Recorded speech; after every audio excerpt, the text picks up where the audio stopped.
সাংবাদিকের মুখোমুখি দাঁড়িয়েছি, যে সাংবাদিকতা পেশা মর্যাদা ক্ষুণ্ণ হচ্ছে। আমাদের খুবই লজ্জার বিষয় যে আমরা আজকে এমন একটি বিষয় নিয়ে এখানে রাস্তায় দাঁড়িয়েছি।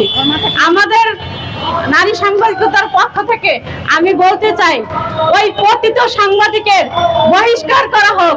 এই সাংবাদিকতার পেশার তো দূরের কথা, নারী সাংবাদিক আমাদের জাতীয় প্রেস ক্লাব থেকে তাকে বহিষ্কার করা হোক, ঢাকা সাব এডিটর্স কাউন্সিল থেকে বহিষ্কার করা হোক।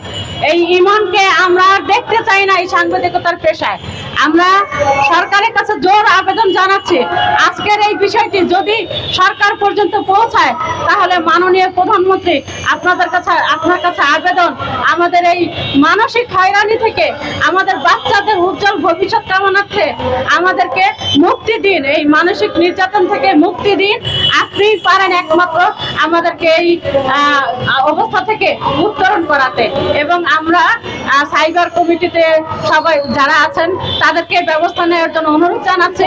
ফেসবুকে যেন এইভাবে উলঙ্গ কথাবার্তা আর না লিখতে পারে। সাংবাদিক ইমনকে যেন সতর্কতা অবলম্বন করতে বাধ্য করা হয়। আপনাদের কাছে এটাই আবেদন বলে আমি আমার বক্তব্য শেষ করছি।